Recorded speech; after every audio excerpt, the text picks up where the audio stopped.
तो मेरा आज का जो सवाल है वो ये है कि आजकल के जो युवा युवती यानी कि जो लड़का और लड़की है वो शादी क्यों नहीं करना चाहते हैं, उसके पीछे क्या क्या रीजन हो सकते हैं और क्या क्या रीजन है। दरअसल हम आज इस वीडियो में इस क्वेश्चन के आंसर को जानने वाले हैं। जी हाँ, आपके मन में भी कभी ना कभी ये ख्याल तो आता ही होगा कि पहले एक समय होता था कि पहले बच्चों की शादी हो जाती थी। जब वो 12 साल 14 साल के होते थे तो इनकी शादी कर दी जाती थी। उसके बाद धीरे धीरे बढ़ते बढ़ते 16 आया, 17 आया, फिर 18 हुआ। आज वो बढ़ते बढ़ते बढ़ते बढ़ते इतना हो गया कि आज के डेट में लोग 30-30 साल के बाद 35-35 साल में भी शादी नहीं करना चाहते हैं। जो आजकल के लड़का लड़कियां हैं वो शादी से इतना दूर भागते क्यों जा रहे हैं, वो शादी करना क्यों नहीं चाहते हैं, उसके पीछे क्या है। पहले एक जमाना होता था कि अगर आप रिलेशनशिप में और आपकी शादी नहीं हुई यानी कि आपके प्यार को अनसक्सेसफुल माना जाता था। पहले क्या होता था, मान लीजिए आप रिलेशनशिप में है, आपका बॉयफ्रेंड है या आपकी गर्लफ्रेंड है, अगर आपकी शादी नहीं हुई तो आपके प्यार को अनसक्सेसफुल माना जाता था। यानी कि शादी उस टाइम पे माना जाता था कि एक प्यार, एक रिश्ता जो है वो सफल हुआ है। बट आजकल के जो बच्चे हैं, आजकल की जो डेट में लड़का लड़कियां हैं, वो बोलते हैं कि शादी करना मतलब ये थोड़ी कि आपका प्यार सफल रह गया, अगर शादी नहीं हुई तो भी तो प्यार आपका सफल है। आखिर ये भावना आई कहां से? तो आइए जानते हैं इस सवाल को। इस सवाल के जवाब को देने से पहले मैं आपको एक बात समझाना चाहूंगा। जैसे पहले क्या होता था कि पहले ज्वाइंट फैमिली होती थी। पहले अगर आप पुराने जमाने में जाओगे तो ताऊ, चाचा, चाची, दादा, दादी, मम्मी, पापा, बच्चे सब साथ में रहते थे।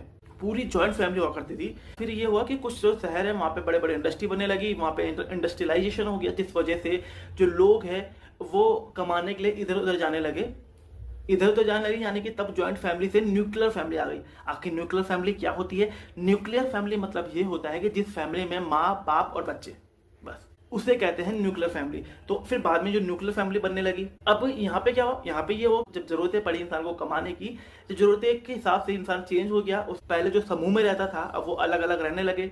तो यहाँ पे जो भी होता है वो समाज के हिसाब से होता है, जो डिमांड होती है उसके हिसाब से ही हर चीज की जाती है। तो यहाँ पे भी सेम कॉन्सेप्ट आता है। पहले क्या होता था, पहले के लोग शादी करते थे, शादी करते थे उनका मकसद ये होता था कि एक तो परिवार को आगे बढ़ाना, या जो उसकी एक पीढ़ी है पीढ़ी को आगे बढ़ाना। दूसरा कहते थे कि सुख दुख के लिए कोई एक सहारा होना चाहिए, उसके लिए लोग शादी करते थे। तीसरा, एक जो जरूरत होती है इंसान की उसके लिए वो शादी करता है, जो शारीरिक जरूरत होती है। तो उस टाइम पे जो शादी हुआ करती थी वो अरेंज मैरिज हुआ करती थी।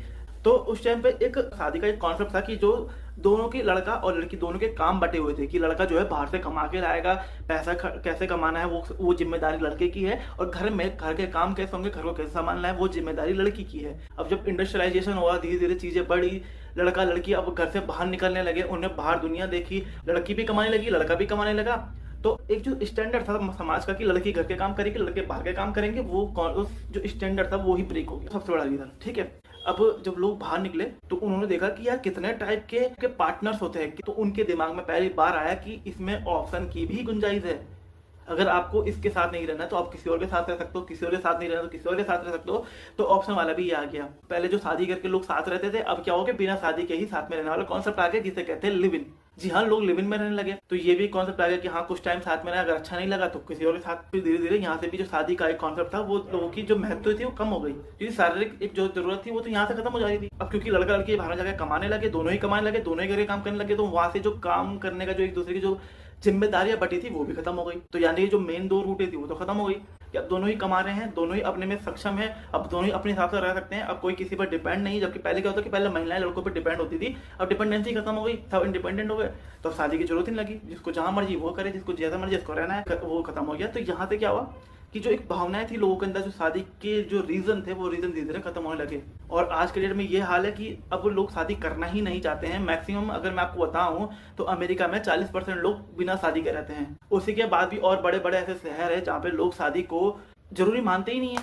अगर जापान में आप देखेंगे 4 में से हर एक बंदा बिना शादी के रहता है, वो शादी को इग्नोर करता है, शादी को एक्सेप्ट ही नहीं करता है। तो बस एक यही रीजन है जो मैंने आपको बताए हैं। ये कुछ रीजन है मोटे मोटे तौर पे जो मैंने बताए हैं कि जिस वजह से आज के डेट में जो लड़का और लड़की है, जो आजकल के युवा है, वो शादी नहीं करना चाहते हैं। तो आज की वीडियो में बस इतना ही। अगर आपको ये वीडियो पसंद आई तो वीडियो को लाइक कीजिए, चैनल को सब्सक्राइब कीजिए और वीडियो को शेयर कीजिए। तो मिलते हैं अगली वीडियो में। जय हिंद, वंदे मातरम।